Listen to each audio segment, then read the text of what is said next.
The holidays are coming up.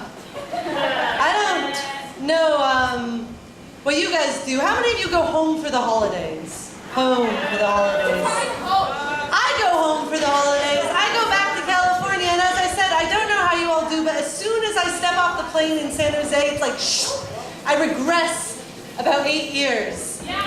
Go right back, right back. For instance, last time I was home, my sister was driving me to the dentist because every time I go to California, my mother schedules me a dentist appointment. Now, grown-up Lucia thinks that's amazing. Free dental care is the best.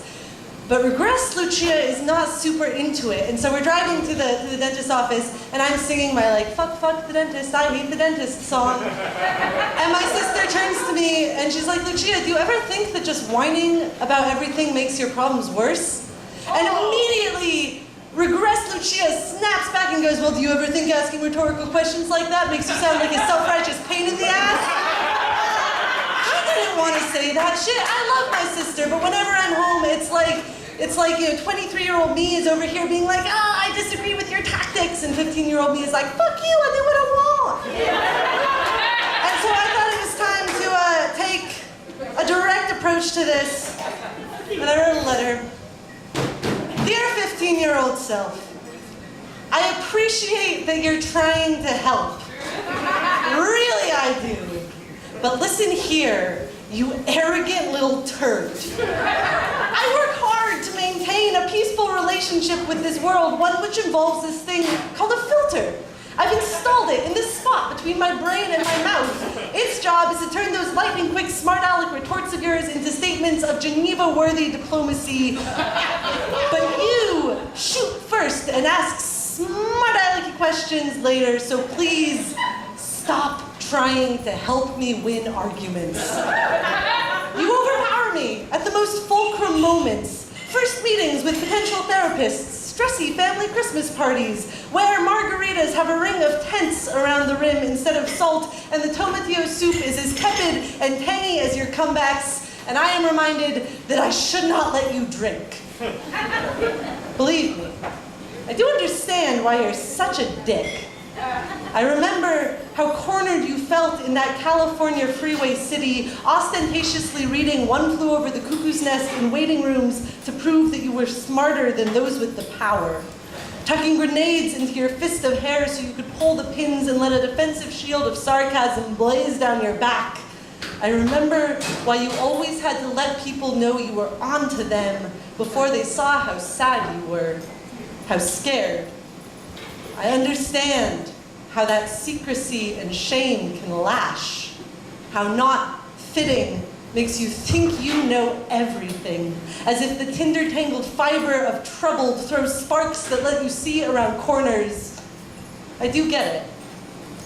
And though I still find your tactics to be shitty, but sometimes kind of clever, but mostly just shitty, you are me, and I am you. So I have no choice but to take you along for my grand prison break from adolescence. So, pipe the fuck down and grab a shovel or a sharpened spoon or whatever it is one uses to get out of prisons and check it out.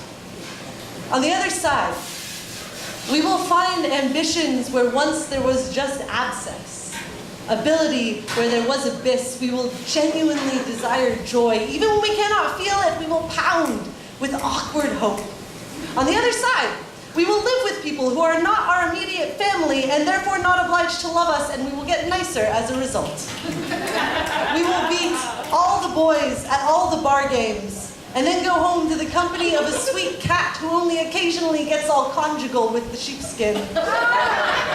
We will have a liquor cabinet stocked like a choose-your-own-adventure book, and a bathtub big enough for our boobs and our knees to be wet at the same time. Gonna come. On the other side, we will be loved so well that the small community of Wallabese that have lain dormant in our heart will emerge to convene a special task force whose one job it is to throw a looping 24-hour parade in honor of the person who loves us. The Wallabese will make ebullient speeches in Wallabese. While we bike to work, they will perform impressive feats of baton twirling while we brush our teeth. We will swell with tiny big band music and Wallaby-sized fireworks display. On the other side, we will have a driver's license. And when we are stuck for hours in Los Angeles traffic jams with a full bladder and finally pull off the freeway to take a glorious whiz at a sketchy Jack in the Box, it will feel so good! And that is not a metaphor for anything. It's just gonna feel awesome. And on the days, 15-year-old me, when we are awarded these generous belongings, know that you will be thanked in my acceptance speech. Because I would not be standing here today were it not for you, smug shithead though you are.